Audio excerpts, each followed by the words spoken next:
এরপরে 15 নম্বর অঙ্কটার দিকে তাকাবে। 15 নম্বর, একটি যৌথ ব্যবসায় পূজা, মেহের আর কি আছে, উত্তম। প্রথমে কি আছে? পূজা। পূজা, উত্তম, মেহের একটা যৌথ ব্যবসা শুরু করে। এবারে ব্যবসা শুরুর সময় পূজা কত টাকা দিয়েছে? 5,000। উত্তম 7,000, মেহের 10,000 টাকা দিয়েছে। তার মানে যৌথ ব্যবসা শুরু করার সময় পূজা দিল 5,000 টাকা, উত্তম 7,000 টাকা, মেহের 10,000 টাকা দিয়ে যৌথ ব্যবসা শুরু করলো। তারা একটা শর্ত করে।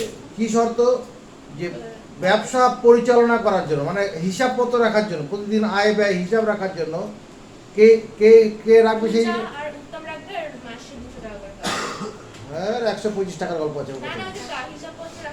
হিসাবপত্র রাখার জন্য পূজা এবং উত্তম 200 টাকা করে প্রতি মাসে পাবে। আর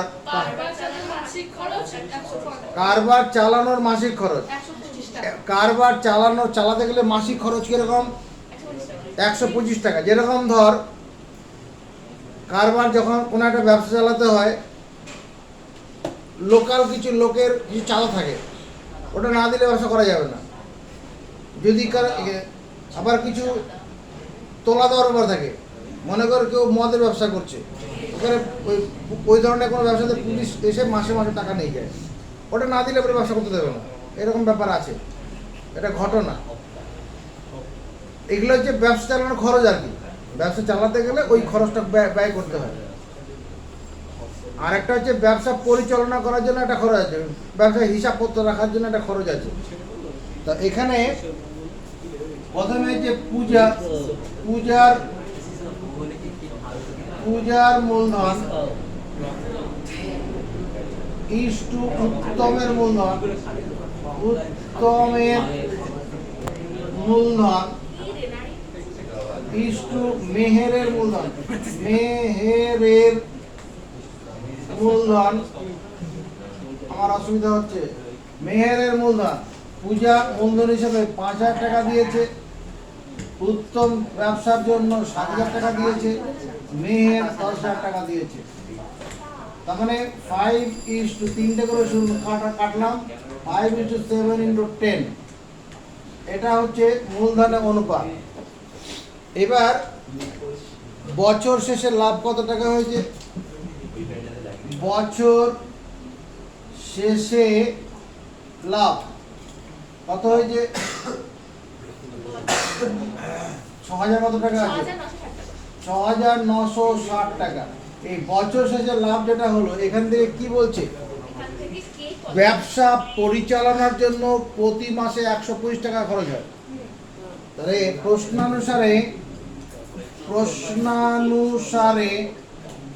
ব্যবসা পরিচালনার জন্য কি হবে? ব্যবসা পরিচালনার জন্য বাৎসরিক খরচ যদি আমি এরকম লিখি, 12 × 125 টাকা হবে না? আমি প্রশ্ন অনুসারে লিখলাম, 1 মাসের খরচ 125 টাকা, তার 12 মাসের খরচ 12 দিয়ে গুণ করতে হবে। 12 নামটা বলি, 5 × 12 = 60, হাতে হলো 6, 12 × 24 আর 6 30, 12 × 12 = 15। 1500 টাকা খরচ হচ্ছে কি? ব্যবসা পরিচালনা করার জন্য। ব্যবসা পরিচালনা করার জন্য এই লোকাল লোকের চাঁদা আর কি, এইরকম ব্যাপারটা আছে। হ্যাঁ, আজকে এখানে পুজো হবে, এটা চাঁদা, কালকে ওইখানে অমুকের একটা অনুষ্ঠান আছে, সেখানে মিটিং আছে, তারা পার্টির লোকের এই অত্যাচারগুলো করে। তাহলে এটা হচ্ছে ব্যবসা পরিচালনা করার খরচ, 1500 টাকা হয়ে গেল। এবার কি বলছে? ব্যবসা দেখাশোনা করার জন্য কে কে দায়িত্ব নিয়েছে? পূজা আর উত্তম। আর পূজা ব্যবসা দেখাশোনার জন্য, ব্যবসা দেখাশোনার জন্য পূজা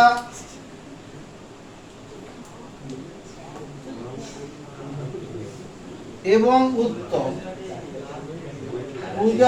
উত্তম বছরে মোট পায়, বছরে মোট পায় মানে এক মাসে কত টাকা পাচ্ছে ব্যবসা পরিচালনা করা যাচ্ছে 200 টাকা করে, তাহলে 12 মাসে কত পাবে 12 ইন্টু 200 টাকা, 12 দুগুণে 2400 টাকা। এগুলো তো এবার কি খরচ বাদে আয়, খরচ বাদে আয়, খরচ বাদে আয় কত হবে 6960 টাকা। এখান থেকে বিয়োগ করবো কাকে 1500 টাকা প্লাস 2400 টাকা সমর্থন পাবো। এটা খরচ বাদে আয়। 1500 টাকাটা হচ্ছে ব্যবসা পরিচালনার খরচ, 2400 টাকাটা হচ্ছে ব্যবসা দেখাশোনার জন্য খরচ। তাহলে এগুলো যোগ করে বিয়োগ করবো 6960 টাকা। আর এখানে কত হচ্ছে 0093 06 3060 টাকা। এবার প্রশ্ন কি বলছে বাকি টাকাটা তারা মূলধনের অনুপাতে বন্টন করে, এটা কোনো কথা আছে না? কি আছে তা থেকে কে কত টাকা পাবে হিসাবে প্রথম থেকে কোশ্চেনটা পাওয়া যা উত্তম মেহের যথাক্রমে 5,000 টাকা 7,000 টাকা আর 10,000 টাকা এই অংশীদারি কারবার এই শর্তে শুরু করে যে কারবার চালানোর মাসিক খরচ 125 টাকা, হিসাবপত্র রাখার জন্য পূজা ও উত্তম প্রত্যেকে মাসিক 200 টাকা পাবে, বছরের শেষে 6,960 টাকা লাভ হলে তা থেকে কে কত টাকা পাবে হিসাব। ঠিক আছে, তাহলে এই টাকাটা মূলধন অনুপাতে বন্টন করা হবে। 3060 টাকা থেকে তারা গেলে কি মূলধন হিসাবে এত টাকা থেকে প্রথমে কি হচ্ছে পূজার ভাগ 5/22 12 10 22 22 ইন্টু 3060 টাকা। এটাকে প্রথমে 2 দিয়ে ভাগ করি, 2 দিয়ে ভাগ করলে একবারে 22 দিয়ে কাটবে, এটাকে 22 দিয়ে কাটলে কত হবে 22 দুগুণে 44, 30 থেকে 22 এর চেয়ে 22 8 86 ভুল হয়েছে।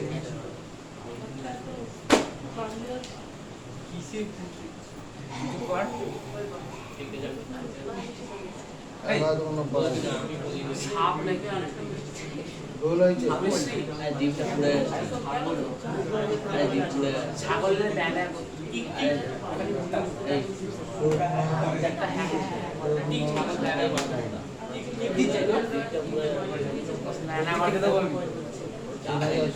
অসুবিধা হচ্ছে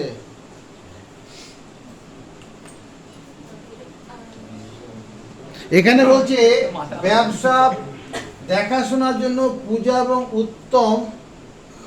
উত্তম বছরে পূজা এবং উত্তম প্রত্যেকে বছরে পায়। এখানে পূজা এবং উত্তম প্রত্যেকে বছরে পায় এই টাকাটা। আর দুজনে মোট পাবে কত? দুজনে মোট পায় 2 গুণন 2400 সমান 4800 টাকা। এটা করতে প্রত্যেকে পাচ্ছে 2400 টাকা করে, তা দুইজনে মোট 4800 টাকা পাবে। তাহলে এখানে আমার 4800 বিয়োগ হবে।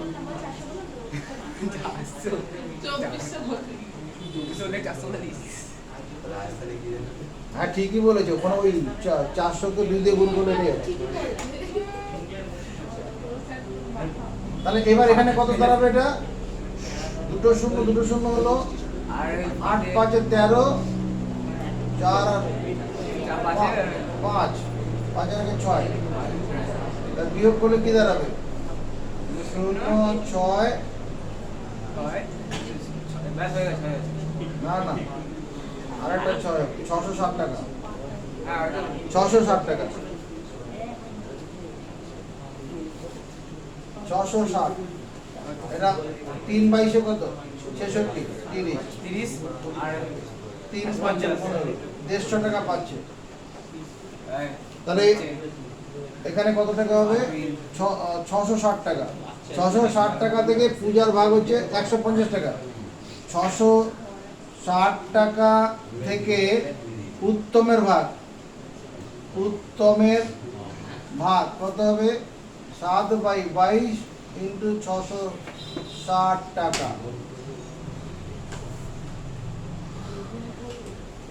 30, 210 টাকা। 660 টাকা থেকে উত্তমের পরে কি আছে? মেহেরের ভাগ 10/22 ইন্টু 660 টাকা,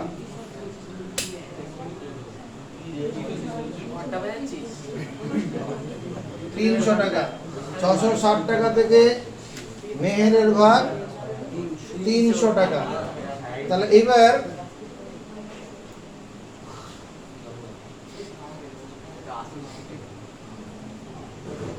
আমার তো বলেছে মোট কে কত টাকা পাবে। অতএব বছর শেষে পূজা মোট পায়।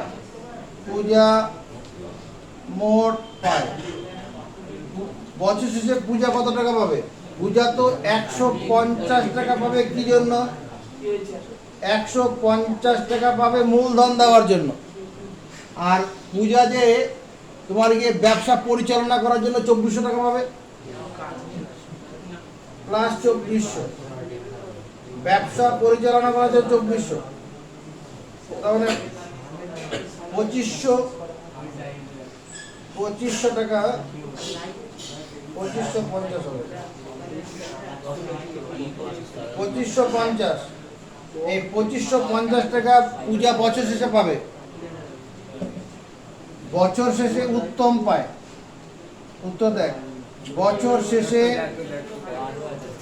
উত্তম মোট পায়। হ্যাঁ, 210 টাকা পাচ্ছে উত্তম মূলধন দেওয়ার জন্য, আর ব্যবসা পরিচালনা করার জন্য পাচ্ছে 2400 টাকা, 26,610 টাকা। আর বছর শেষে মেহের পায়। এখানে মেহের মোট হবে না, কারণ মেহের তো আর কোনো ব্যবসা দেখাশোনা করেনি, ও শুধু মূলধন দেওয়ার টাকাটাই পাবে। ওই 300 টাকা পাবে। ওই 300 টাকা দিয়েছিল, ওই 300 টাকাটাই পাবে। বোঝা গেছে? এবার পরবর্তী কোশ্চেন করো। এমসিকিউ 16 দাগের 1 নম্বর। 16 দাগের 1 নম্বর। 16 দাগের এ 1 নম্বর। এটা বলছে কোন যৌথ ব্যবসায় তিন বন্ধুর মূলধন যথাক্রমে 200 টাকা, 150 টাকা, 250 টাকা একই সময় পরে তাদের লভ্যাংশ অনুপাত হবে দিয়ে অপশন দিয়েছে। এবার কোনো কিছু বলা না থাকলে মূলধনের অনুপাতটাই লভ্যাংশের অনুপাত হবে।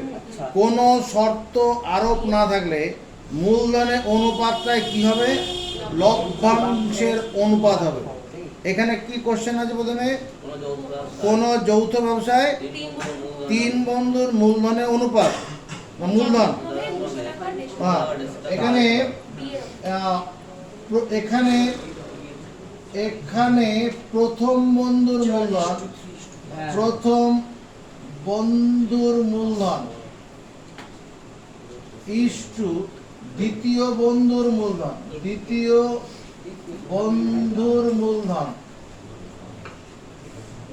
ইস্টু তৃতীয় বন্ধুর মূলধন, তৃতীয় বন্ধু।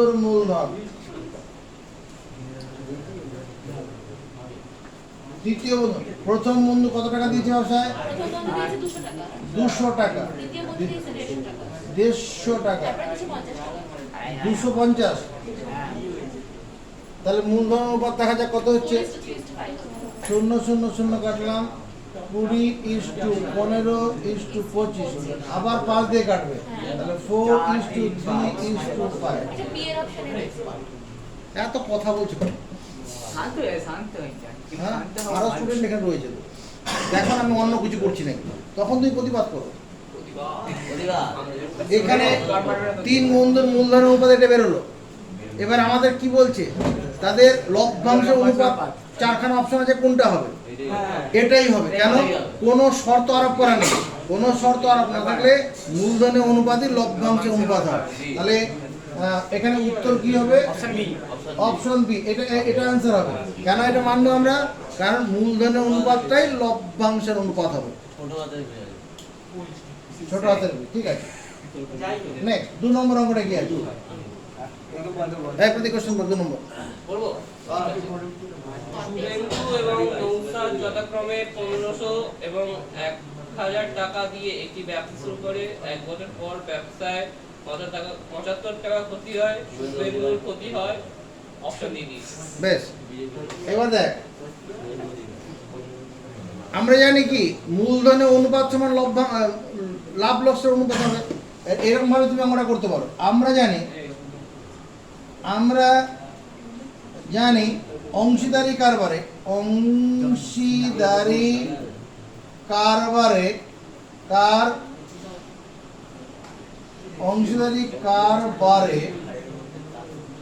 মূলধনের অনুপাত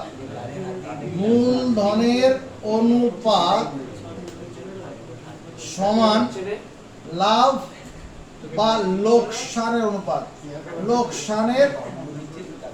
অনুপাত হয়। লাভের অনুপাত হবে অথবা লোকসানের অনুপাত হবে। এবার 2 বন্ধু, প্রথম জন কত টাকা দিয়েছে? 1500 টাকা দিয়েছে। দ্বিতীয় বন্ধুর মূলধন কত আছে? 1000 টাকা আছে। এবার প্রথম বন্ধুর লোকসান কত টাকা আছে? কোশ্চেনে বলা আছে 75 টাকা। তাহলে এখানে নিচে কত হবে? এখানে টাকাগুলো লিখে রাখি। টাকা এখানে, তাহলে দ্বিতীয় বন্ধুর লোকসান হবে। দ্বিতীয় বন্ধুর লোকসান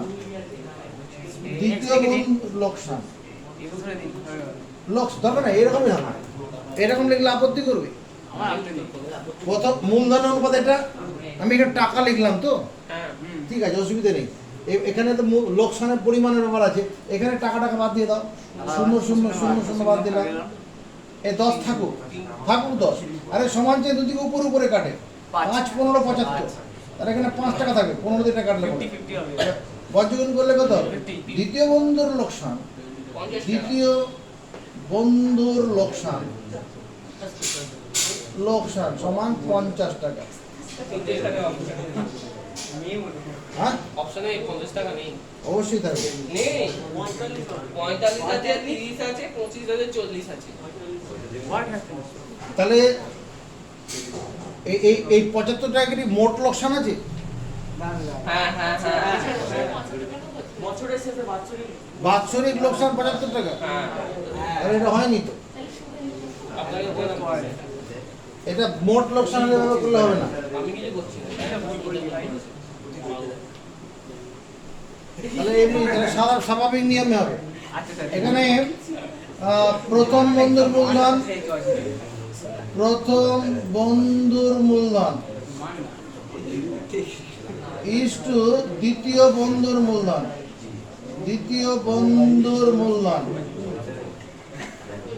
প্রথম বন্ধুর মূলধন হচ্ছে 1500 টাকা, দ্বিতীয় বন্ধুর মূলধন 1000 টাকা। এটা দুটো করে শূন্য কাটলো, 5 দিয়ে কাটলাম, 3:2। এখানে 75 টাকার যে মোট লোকসান বলা আছে, অতএব মোট লোকসান 75 টাকার মধ্যে দ্বিতীয় বন্ধুর লোকসান চেয়েছে তো, দ্বিতীয় বন্ধুর লোকসান, তাহলে এখানে শুভেন্দু আর কে আর যাবে? তাহলে এখানে প্রথম বন্ধুর জায়গায় শুভেন্দু হবে। এখানে শুভেন্দু এটাকে তালবস্য আছে।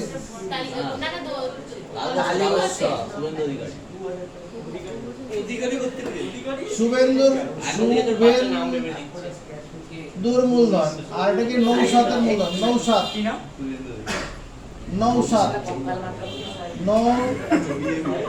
নৌসাতের আসতে এত টাকার মধ্যে তাহলে নৌসাতের ভাগ নয়ৌকার নৌসাতের লোকসান কত 2/3/5 ইন্টু 75 টাকা নৌসাত নৌসাত ঠিক আছে 5×15 75 15 30 টাকা হবে নৌসাতের 30 টাকা লোকসান হবে এটা আছে কত নম্বরটা তাহলে নৌসাদের থেকে শুভিন্দু হবে নৌসাদের থেকে অপশন 45 টাকা দাও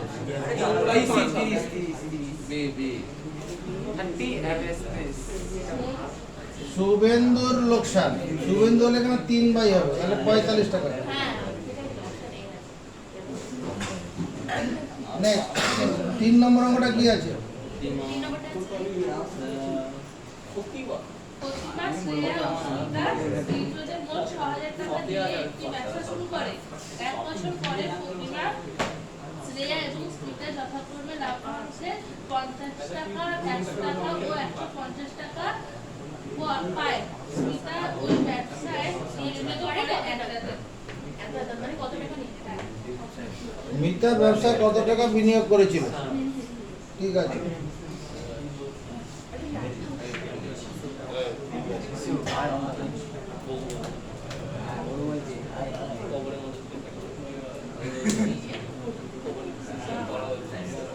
বছর শেষে এখানে 3 বন্ধু আছে তো প্রথম জন কে আছে প্রতিমা দ্বিতীয় জন আরে একজন কথা বলো প্রতিমা শ্রেয়া এবং স্মিতা এই 3 জনে কি করেছে মোট 6000 টাকা দিয়ে একটা যৌথ ব্যবসা শুরু করেছে মোট 6000 টাকা দিয়েছে কে কত টাকা দিয়েছে এরকম বলেনি এবার ব্যবসার শেষে লভ্যাংশ হিসাবে প্রথম জন কত পেয়েছে 50 দ্বিতীয় জন তৃতীয় জন হ্যাঁ তাহলে বছর শেষে লভ্যাংশ অনুপাত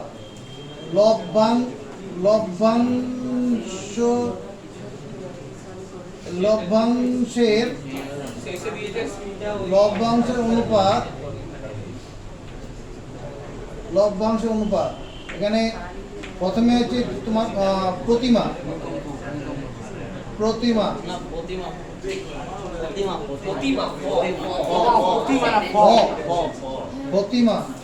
প্রতিমা তারপরে স্নেহা আর এটা হচ্ছে স্মিতা স্মিতা এটা প্রতিমা কত টাকা পেয়েছিল 50 টাকা স্নেহা শ্রেয়া 100 টাকা আর স্মিতা 150 টাকা পায় 0 0 0 1 2 3 1:2:3 এই টাকাটা পেয়েছে তারা 3 এখান থেকে মূলধনের অনুপাত সমান কি হয় লভ্যাংশ অনুপাত অতএব আমি এখান থেকে বলতে পারি যে যেহেতু এরকম লেখা যাবে কিনা যেহেতু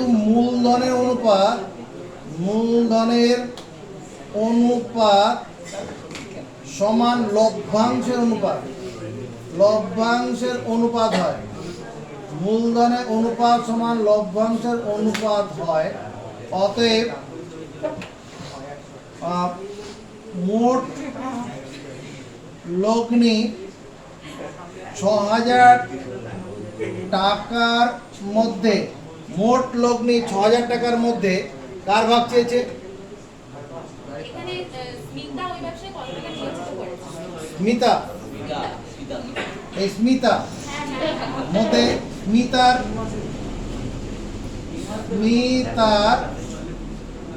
নিয়োজিত অর্থ, নিয়োজিত অর্থের পরিমাণ, নিয়োজিত অর্থের পরিমাণ।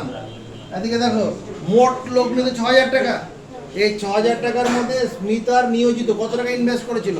কারণ এই যে মূলধনের অনুপাত লভ্যাংশ অনুপাত হয়, কোনো শর্ত আরোপ না থাকলে পরেই মূলধনের অনুপাত যে লভ্যাংশ অনুপাত হয়। তাহলে এই 1:2:3 এটা কি আসলে মূলধন অনুপাত? 1:2:3টা কি মূলধন অনুপাত? তাহলে এখানে স্মিতাটা শেষে আছে 3/3 আর 2 5 আর 6 ইন্টু 6,000 টাকা, 3,000 টাকা উত্তর হচ্ছে অপশন সি। সি অপশনে হলো। আর 2 নম্বরের অপশন কার ছিল? 2 নম্বর অপশন এ। 4 নম্বর কোশ্চেনটা পড়ো, একজন কথা বলবি। ওই তো অমল এবং একটু কোশ্চেনটা পড়বি দাদা, এই কোশ্চেনটা পড়বি। অমল এবং বিমল একটি ব্যবসা শুরু করে। অমল 500 টাকা 9 মাসের জন্য এবং বিমল কিছু টাকা 6 মাসের জন্য ব্যবসা নিয়োজিত করে। ব্যবসায় মোট লাভ হয় 69 টাকা এবং বিমল লাভের 46 টাকা পায়। ব্যবসায় বিমলের মূলধন। অপশন এখানে এটা একটা অংশীদারি কারবার আছে। 16 এ 4 নম্বর অঙ্কটা মিশ্র অংশীদারি কারবার। হ্যাঁ, মিশ্র অংশীদারি কারবার কেন? অমল প্রথমে কত টাকা নিয়ে ঢুকেছে ব্যবসায়? 500 টাকা 500 টাকা নিয়ে ঢুকেছে 9 মাসের 9 মাসের জন্য। জন্য। তারপরে বিমল কিছু টাকা। কিছু টাকা নিয়ে 6 মাস। তার দুজনের সমান সময় নয়, দুজনের মূলধন সমান সময় ধরে ব্যবসায় খাটেনি। তাহলে এরকম ক্ষেত্রে 1 মাস হিসাবে 1 মাস হিসাবে অমলের মূলধন ইস টু বিমলের মূলধন, বিমলের মূলধন 1 মাস হিসাবে অমলের মূলধন ইস টু বিমল। অমল 900 টাকা নিয়ে ব্যবসায় এসেছিল, 500 টাকা। অমল 500 টাকা নিয়ে এসেছিল, সেই টাকাটা 9 মাস কেটেছে। আর বিমল কিছু টাকা নিয়ে এসেছিল, সেটা 6 মাস। ধর বিমলের মূলধন ইন্টু এক্স, এক্স লিখে দিই, পরে লিখে দেবো এক্স ইন্টু তোমার গিয়ে 6। এখানে লিখে রাখি, ধরি বিমল এক টাকা নিয়ে ব্যবসায় যোগ দিয়েছিল। বিমল ব্যবসায় X টাকা নিয়ে ব্যবসায় যোগ দিয়েছিল। এবার এটা একটু কাটাকুটি হবে, 3 দিয়ে কাটি, 3 দ্বিগুণ 6, 3 তিরিকে 9, তার মানে 1500 ইস টু 2x। এবার আমার কোশ্চেনটা কি আছে, কি বলা আছে? এবারে বলেছে ব্যবসায় মোট লাভ হয় 69 টাকা। আর ব্যবসায় মোট লাভ হচ্ছে 69 টাকা। তারপরে বিমল লাভের 46 টাকা পায়। বিমল লাভের 46 টাকা পায়। অমল কত টাকা পাবে? না না, ব্যবসায় বিমলের মূলধন কত? হ্যাঁ, X এর মানটা ঠিক আছে।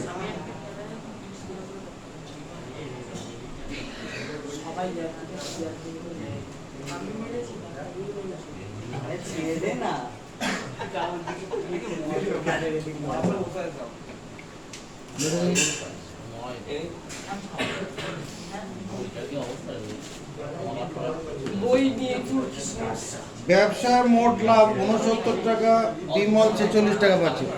দেখো প্রশ্ন অনুসারে এই যে বিমল 69 টাকার মধ্যে 46 টাকা পায়। তাহলে আমি এরকম যদি লিখি 2x by 1500 plus 2x into 69 সমান 46 হবে না? মূলধন আনুপাতিক ভাগার ইন্টু মোট লাভ, এটা বিমলের ক্ষেত্রে সমান 46 টাকা।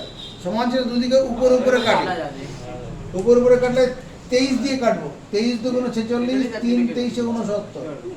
আবার এই 2 এর সঙ্গে এই 2 কেটে যাবে, আর তো কাটে না, তাহলে 3x equal to 1500 plus 2x, একদিকে x ইকুয়াল টু 1500,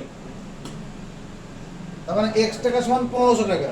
তাহলে বিমল 1500 টাকা নিয়ে ব্যবসায় ঢুকেছিল, কতর সঙ্গে মিলবে? 1500 টাকাটা এর সাথে এ, এ, এ,